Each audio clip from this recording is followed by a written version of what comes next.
Get to know Mykal Kilgore.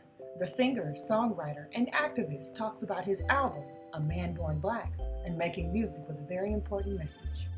All right, I am most excited about my guest today, Mr. Mykal Kilgore. Welcome to the show. Oh, thank you for having me. I'm so hyped to be here with you. Thank you.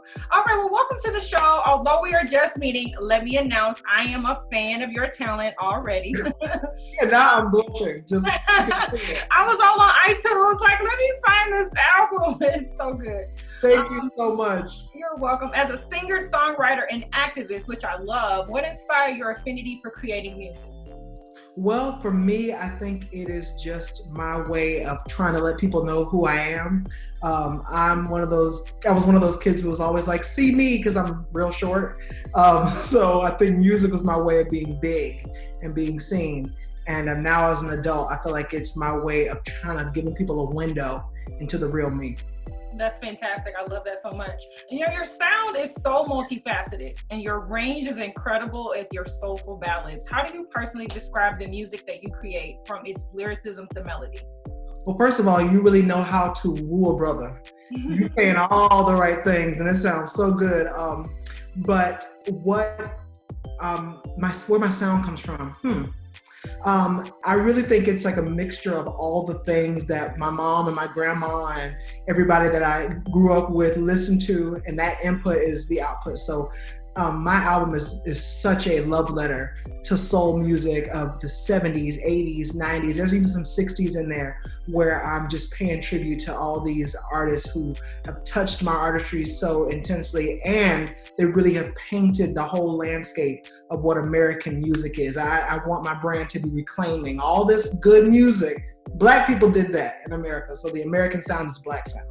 Yes, beautiful sound, Black sound, and you could hear the old to the previous generations of music, but then it also has your own flavor in it as well. So I like that you take the old school, create the new and improved Mykal Kilgore. I went way back on your YouTube, way back, 2011.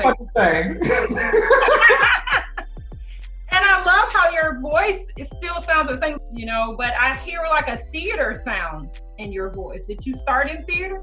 I actually did. Well, I started professionally as a theater artist. I've been on Broadway, multiple shows. I did Hair on Broadway, Motown on Broadway. I've done the first national tour of Book of Mormon. I've done lots of things on and off. And I would say that theatrical experience has really grown my pen as well as my performance, because that's a world where you got to rain or shine 8 times a week. You got to hit that stage and hit it right. So my goal is to bring that level of excellence to everything that I do. Wow, so to go from theater, Broadway, to independently producing your own music, now you're in a recording studio. How has that dynamic changed for you? What do you like about the difference? Well, you learn you can't sing as loud. You got to kind of shut up a little bit. The room is smaller. Also, it's such a different skill.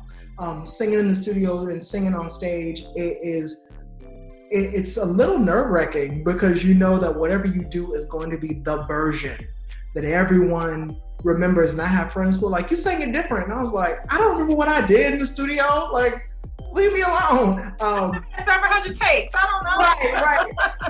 Right. But I really love the studio, because then I get to be a big nerd. And I get to say, oh, no, do it like this, and let's try this, and let's play with that, and let's get it exactly how we want it. So I'm actually thankful, because my team really made sure that I wasn't too analytical. My producer, Jameson Ross, who is a spectacular artist in his own right, he actually was one of those people in the studio who would say, all right, Mykal, that was it. The feeling is right. Let it go. I was like, okay, I trust you. A lot of like, hey, are you sure? Are you right? But we had to move on, so he was like, you can't go back now. So that level of perfection that you have in your music, it exudes. So you care about having the best sound, the best take, and I really care about the message, and I think that's the theater in me too. I care that the story is clear for everybody listening, and that when you leave it, you're not just going, ooh, that sounded great. Going, oh, I felt that. And when people say things like that to me, it's the highest compliment in the world. Absolutely, I can totally understand that. So let's talk about your single, "Pass Me That Vaporizer." It's a joint. It's got a little groove. Which that's the first thing that I heard from you, right? So then I go back and I wanted to listen to your other discography, right? And I was like, oh, this man is singing like beautiful, soulful ballads that just bring goosebumps to your arm. So I mean, how was the change? That was a change up for you, right? To do like a Caribbean beat. That was different for you, huh? It was a change up. Well, for me, I think that it was. There's this very famous picture of Stevie Wonder and Bob Marley together. And to me, this song is like me hearing what that possibly sounded like. I wanted to write something that was a metaphor on, I'm trying to be deep. It was a metaphor for what Michelle Obama said when she said, when they go low, we go high. So I said, okay, we go high, we go high, we go high. And I was like, oh, okay, well, the vaporizer, when they go low, we go high. And as I began to write the song, it kind of took that idea and transformed it into me writing a song that was kind of like a musical self-portrait, where I was able to say, this is who I am, this is what I feel, this is what I stand for. And that people like it and they're grooving to it, it just feels crazy to me. I didn't realize that it would be so beloved, because I love it so much. It's a creative ode to the essence of beautiful, powerful Black man. I'm married to a Black man, so I'm all for the Black man. So the cinematography of the music video, I feel, is stunning. What was that experience working with Paul A. Notice II? Oh my goodness, that was your vision to life. I know, didn't he? Yeah, Paul is my friend, so it was to work with a friend, but also I wanted to do this video in a place that was about Black peace. It was a place of oasis for Black folks, especially Black men. So doing it in a barbershop was incredible. And as a queer Black man, it was extra special for me, because that was a place that for a lot of queer folk is a very difficult space. And I said, you know what? This is a space for all of us Black folk. And I want to make sure that this video feels like a real harbor for all of us. And I got that feeling from the moment we stepped into the barbershop to the moment that the video premiered. And I am so proud of it. So proud. So Penny's Barbershop is here in Chicago, where I am. Are you from Chicago? Yes. No, I'm not. My sister is from Chicago. My stepsister is from Cicero. Okay. So I spent a lot of time in Chicago, but to be on the South Side, which I love, I've spent a lot of time in Chicago and broke a lot of hearts in Chicago. But I love it there. I gotta know. Okay, my favorite part of the video, which I'm pretty sure is a popular part, is how you had the picture frames singing your lyrics. That was like genius to me. So where did that idea come from? That was the beginning of the video. Like in my mind, I was like, this is what I want it to be. I want it to be one of those classic barbershop posters.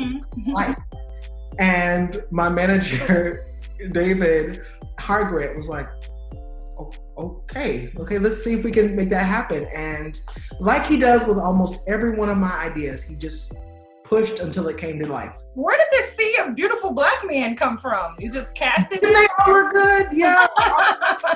I wanted it to be a cornucopia of delicious Blackness, so that everyone has something, it's like when you open up the box of chocolates and it's like, I may not like coconut, but I like this one. So the lighting and everything, because that's a skill to light brown skin. That's a real talent. So I was like, everybody's lit well. Like everyone was lit well. Everyone knew the lyrics. No. So we had a casting, and it ended up just being a whole bunch of friends that were. And then I was like, man, all my friends look good. Yeah, I was like, well, maybe I'm not so bad. If I'm around, they definitely. I feel like they might rub off on me a little bit. That is amazing. Okay, well, let's talk about it. So in this social climate of protest against racial discrimination and violence in the community, your album, A Man Born Black, is so timely. A deep and memorable line in your song is, "This is our current situation. We're sick and tired of conversation." Why was it important to include that lyric in your song? Because I want us to get past talking about it, and I want us to really be about it. And not just white people showing up for Black people, but I wanted men to show up for women, and straight people and cis people to show up for trans people and for queer people. I wanted us all to say, you know what, are we gonna be the change that we wanna see in this world? And I think so. And also, I think I'm tired as a Black person having to prove to white people that I'm worthy. I don't wanna talk about it anymore. You've seen all the things that Black culture has bestowed and blessed American culture with. If that's not enough, then we have another situation, and I don't feel like it's gonna be talking. I feel like the next time we meet, it won't be to have a talk, if you can't understand that. Well, you are worthy, and your music makes us feel worthy. As a Black male in this world, how does it feel to write lyrics that encourage and inspire others? Because you said it's about the message. I mean, the melody is great, but it's about the message for you. Well, you know, that's a church boy in me, more than just a melody. You know, you have to be more than a melody. But I feel like it is a very holy, sacred space to be in a place where when people listen to your words, it touches their heart and it affects them. So I take it really seriously. I don't take myself seriously, but I do take that very seriously. And it is a very big responsibility. And I'm sounding so churchy now, but I'm prayerful that I will never lose the reverence for what it is to write something down, to say it out loud, and for people to hear it and hide it in their heart. I understand. Well, I want to thank you for creating music that touches so many people, you know, for creating music that's true to you. Because, I mean, you know, the music industry goes a lot of different ways, but to create music that is impactful is amazing, and you're amazing. So it's been a pleasure chatting with you. If anybody is interested in following your journey, purchasing your music, and just keeping up with you, how do they do that? Well, you can follow me everywhere on social media at Mykal Kilgore. You can go to my website, mykalkilgore.com, and please, please, please, if you like good music, pick up my debut album, A Man Born Black. We will do that. Thank you so much, Mykal. It's been a pleasure. You take care, you stay safe, and I can't wait to share this video with you. Take care of yourself. I can't wait for coronavirus to be over so I can get on that couch. I want the full version. Right, the real thing.